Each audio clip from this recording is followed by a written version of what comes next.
Perkenalkan, kami dari kelompok 7 dengan mata kuliah perilaku organisasi kelas C2. Di sini kami akan mempresentasikan materi yang sudah kami diskusikan dengan judul struktur dan budaya organisasi. Sebelumnya, perkenalkan saya Syagita dengan NIM akhir 169. Saya Gelia Putri Jenar dengan NIM akhir 026. Saya Hendrik Saputro dengan NIM akhir 124. Saya Muhammad Farhana Amrullah dengan akhiran NIM 151. Saya Nabila Ratna Lupi dengan akhiran NIM 166. Saya Zairatul Laili dengan akhiran NIM 011. Selanjutnya, materi yang pertama yaitu What is Organizational Structure di chapter 15. Yang pertama adalah Work Specialization atau spesialisasi kerja. Jadi spesialisasi kerja ini adalah sejauh mana tugas dalam suatu organisasi itu dibagi menjadi pekerjaan kecil dan yang spesifik. Artinya, alih-alih satu orang melakukan berbagai tugas, pekerjaannya dipecah menjadi beberapa tugas kecil yang masing-masing dikerjakan oleh individu yang berbeda. Nah, contoh dari work specialization ini, salah satu contoh yang paling terkenal dari spesialisasi kerja adalah sistem produksi mobil yang diperkenalkan oleh Henry Ford. Dalam sistem ini, work specialization-nya meng-highlight bagian seorang pekerja hanya bertanggung jawab memasang ban, terus pekerja lain hanya memasang pintu, dan pekerja lain hanya mengecat bodi mobil. Jadi dengan cara ini, setiap pekerja itu menjadi sangat mahir dalam satu tugas yang spesifik, yang mempercepat proses produksi dan mengurangi waktu serta biaya produksi. Selanjutnya yaitu economics and diseconomics of work specialization. Jadi pada tahap awal, spesialisasi kerja ini meningkatkan produktivitas karena pekerja menjadi lebih efisien dalam tugas mereka. Namun setelah mencapai titik tertentu, terlalu banyak spesialisasi dapat menyebabkan penurunan produktivitas karena kebosanan, kelelahan, dan menurunnya motivasi kerja dari karyawan. Lalu grafik yang menggambarkan konsep ini berbentuk kurva lonceng atau bell curve, di mana pada awalnya produktivitas ini meningkat, tetapi setelah mencapai titik maksimal, produktivitasnya mulai menurun.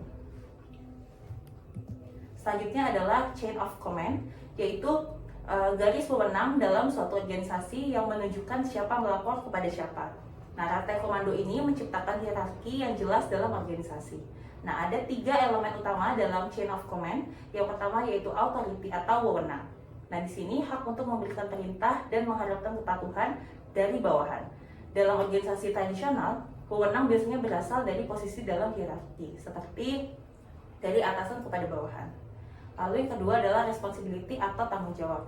Nah, kewajiban untuk melaksanakan tugas yang diberikan. Setiap individu dalam organisasi bertanggung jawab atas pekerjaannya sesuai dengan wewenang yang dimilikinya. Yang ketiga yaitu unity of command atau kesatuan komando, prinsip bahwa setiap karyawan hanya boleh memiliki satu atasan langsung. Nah, jika seorang karyawan menerima instruksi dan lebih dari satu atasan, bisa terjadi kebingungan dan konflik perintah. Selanjutnya adalah Command Organizational Design. Command Organizational Design atau desain organisasi umum adalah berbagai struktur yang digunakan perusahaan atau organisasi untuk mengatur sumber daya dan operasional mereka secara efektif. Yang pertama ada struktur sederhana. Pada struktur ini, tingkat departementalisasi yang rendah, otoritas pada organisasi yang memiliki struktur sederhana hanya berpusat kepada satu orang. Organisasi ini biasanya memiliki 2 atau tingkat vertikal. Struktur ini banyak digunakan dalam bisnis kecil di mana manajer dan pemiliknya adalah orang yang sama. Next. Yang selanjutnya ada birokrasi. Birokrasi dapat digambarkan dengan struktur organisasi yang memiliki aturan-aturan yang sangat formal. Kelebihan pada struktur ini adalah setiap tugas yang terlaksana terstandarisasi dan efisien. Sedangkan kelemahan dari struktur ini adalah kurangnya kreativitas dan inovasi serta kurangnya fleksibilitas. Selanjutnya adalah struktur matriks. Struktur matriks adalah struktur yang menciptakan garis wewenang ganda dan menggabungkan departementalisasi, fungsional, dan produk.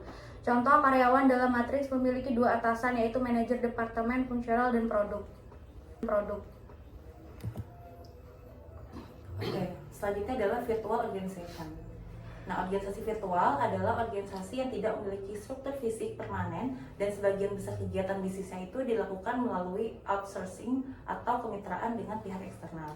Nah, ciri-ciri dari organisasi virtual ini yang pertama adalah mengandalkan pihak ketiga untuk sebagai besar fungsi bisnisnya. Lalu yang kedua adalah tim kerja bersifat sementara dan berbasis proyek. Yang ketiga adalah tidak memiliki kantor fisik yang besar atau bahkan beroperasi secara remote. Yang keempat adalah teknologi menjadi penghubung utama seperti email, juga video conference, dan cloud computing.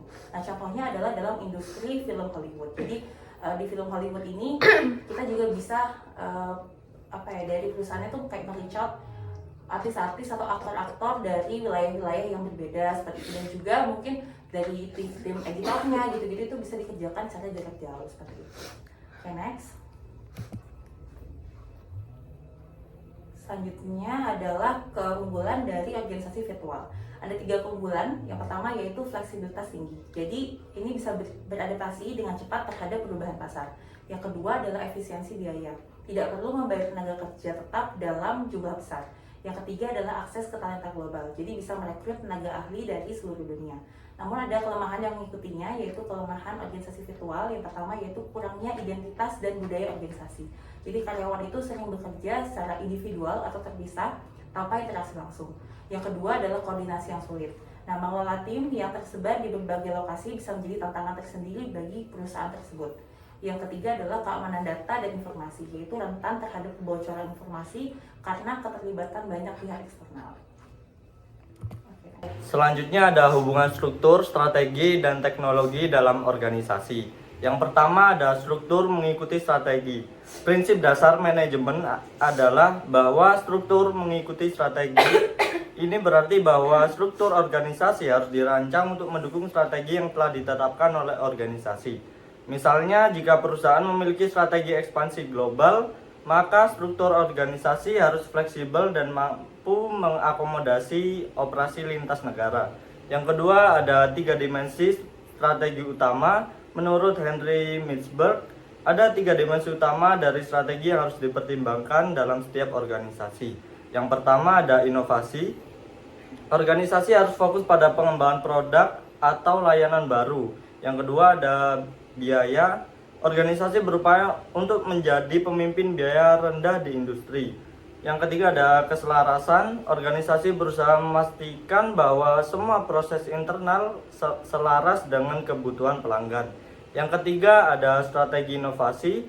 Strategi inovasi adalah pendekatan di mana organisasi berusaha untuk menjadi pemimpin dalam pengembangan produk atau layanan baru. Perusahaan yang mengadopsi strategi ini biasanya memiliki budaya yang mendukung kreativitas dan eksperimen. Yang keempat ada strategi minimalisasi biaya. Strategi minimalisasi biaya adalah pendekatan di mana organisasi berupaya untuk mengurangi biaya produksi dan operasional sebanyak mungkin tanpa mengorbankan kualitas. Tujuannya adalah untuk menjadi pemimpin biaya terendah di pasar. Yang kelima ada strategi imitasi. Strategi imitasi adalah pendekatan di mana organisasi meniru praktik terbaik dari pesaing atau industri lain, kemudian menyesuaikan dengan kebutuhan mereka sendiri. Strategi ini sering digunakan oleh perusahaan untuk menghindari resiko besar dari inovasi, tetapi tetap ingin bersaing. Yang keenam, kesesuaian struktur dengan strategi. Untuk mencapai keberhasilan, struktur organisasi harus sesuai dengan strategi yang dijalankan. Misalnya, struktur organik, flat, fleksibel sangat cocok untuk strategi inovasi karena memberikan kebebasan kepada karyawan untuk bereksperimen. Yang ketujuh ada pengaruh teknologi pada struktur. Teknologi memiliki dampak signifikan pada struktur organisasi. Dengan kemajuan teknologi, banyak organisasi beralih ke struktur yang lebih flat dan digital. Teknologi juga memungkinkan otomatisasi proses, kolaborasi jarak jauh, dan pengambilan keputusan yang lebih cepat. Selanjutnya, organizational culture, chapter 16. Definisi organizational culture adalah kumpulan nilai, norma, dan keyakinan yang membentuk perilaku dan sikap anggota organisasi ini. Organisasi ini mencakup apa yang dianggap penting oleh organisasi dan bagaimana anggota berinteraksi satu sama lain. Mengapa penting budaya organisasi ini? Budaya organisasi menentukan bagaimana karyawan berinteraksi, berkolaborasi, dan merespon tantangan.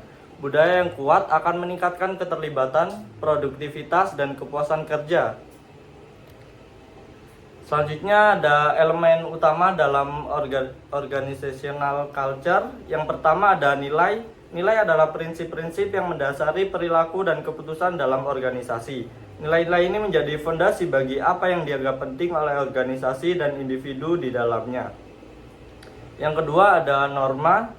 Norma adalah aturan tidak tertulis yang mengatur perilaku anggota organisasi.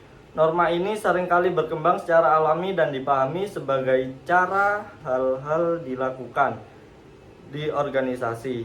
Norma bisa bersifat positif seperti saling menghormati atau negatif seperti resistensi terhadap perubahan. Yang ketiga ada keyakinan.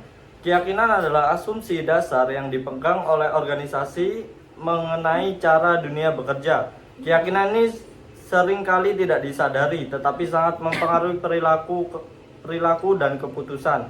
Misalnya keyakinan bahwa pelanggan selalu benar dapat mendorong organisasi untuk fokus pada layanan pelanggan yang luar biasa. Yang keempat ada budaya atau culture.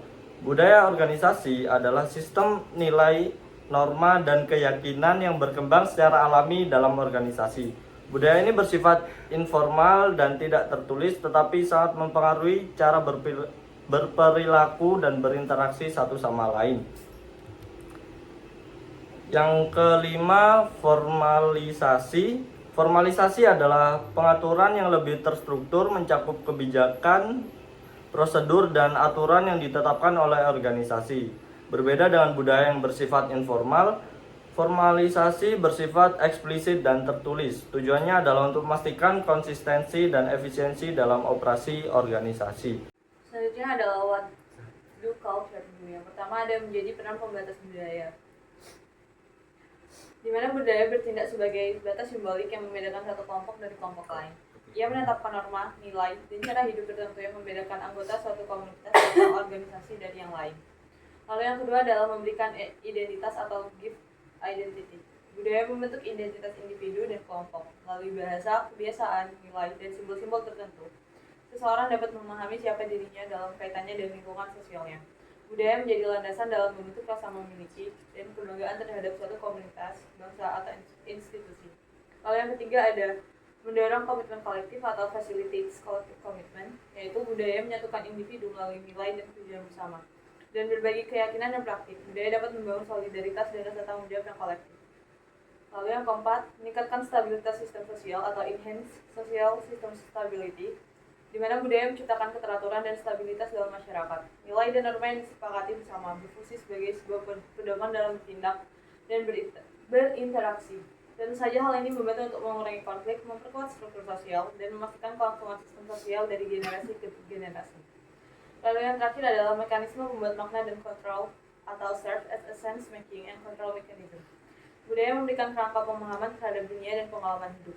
Ia membantu individu dapat menafsirkan peristiwa, memahami peran mereka, dan mengarahkan perilaku sesuai dengan harapan sosial. Lalu yang selanjutnya, apa yang dilakukan budaya organisasi dan bagaimana mempertahankannya? Sebelumnya kita harus mengetahui apa fungsi budaya organisasi. Jadi budaya organisasi sendiri memberikan identitas kepada anggota organisasi. Budaya juga mempermudah komitmen kolektif terhadap sesuatu yang lebih besar daripada kepentingan dari diri individu itu sendiri.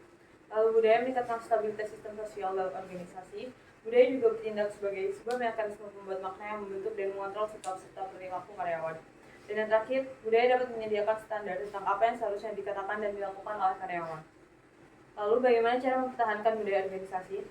Setelah budaya itu terbentuk, praktik dalam organisasi mempertahankannya dengan memberikan pengalaman serupa kepada karyawan.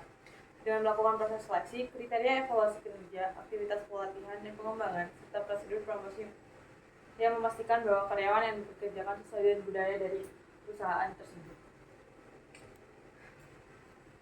Selanjutnya adalah how employee learn culture. Jadi ada beberapa poin yang akan disampaikan. Yang pertama adalah cerita menyampaikan nilai dan sejarah organisasi. Contohnya, kutipan terkenal Henry Ford II, "Ini adalah namaku yang ada di gedung ini," menegaskan kepemilikannya. Sementara itu, kisah Bill Bowerman dari Nike yang menuangkan karet ke dalam cetakan waffle melambangkan inovasi. Selanjutnya, poin kedua adalah ritual.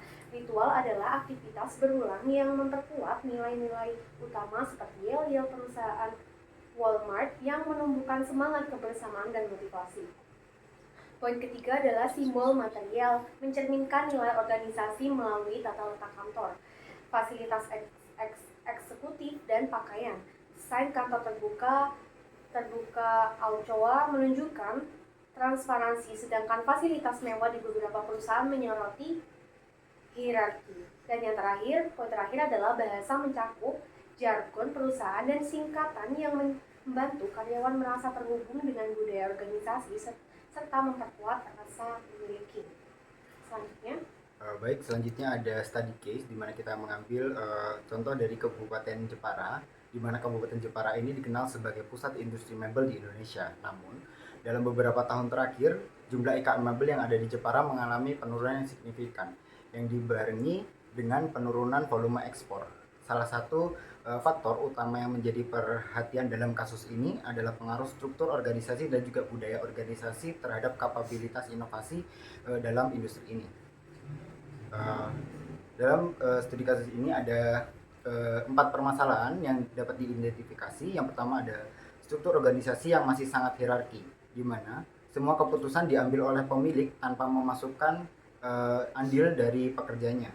Yang kedua, tidak ada sistem dokumentasi atau pelatihan bagi pekerja baru. Semua pengetahuan tentang produksi hanya didapat dari pengalaman langsung tanpa adanya standar tertulis. Yang ketiga, ada pemilik menolak ide inovasi dari pekerja, di mana ini dikarenakan pemilik menganggap metode ini sudah lama, sudah cukup untuk menjaga stabilitas produksi, di mana ini merupakan suatu pemikiran yang salah, di mana pemilik tidak ingin melakukan inovasi yang lebih lanjut. Yang keempat, ada pekerja merasa tidak dihargai dan kurang termotivasi untuk meningkatkan keterampilan mereka. Nah, dari kasus-kasus tersebut kita mengambil adanya 3 solusi yang dapat kita tawarkan. Yang pertama, ada menerapkan struktur organisasi yang lebih fleksibel, di mana struktur yang lebih fleksibel ini dapat memberikan otonomi kepada pekerja, membentuk TIK inovasi. Yang kedua, ada membangun budaya kolaboratif, di mana ini dapat membuka adanya diskusi 2 arah, memberikan apresiasi kepada karyawan yang berprestasi, dan juga lingkungan yang lebih suportif.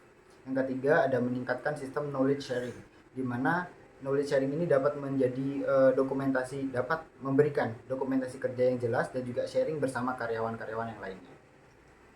Saya kembalikan ke moderator. Baik, untuk kesimpulan dari materi kami,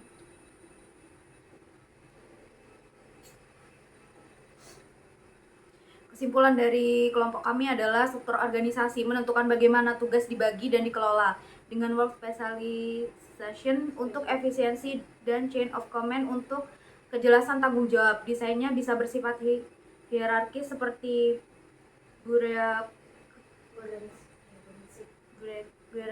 birokrasi fleksibel seperti matrix structure atau berbasis teknologi seperti virtual organization. Selain itu, budaya organisasi juga dapat membentuk perilaku dan kinerja karyawan, dipelajari melalui cerita, ritual, simbol, dan bahasa yang membantu untuk menciptakan lingkungan kerja yang produktif. Sekian presentasi yang bisa kami sampaikan. Kurang lebihnya mohon maaf. Wassalamualaikum Waalaikumsalam warahmatullahi wabarakatuh.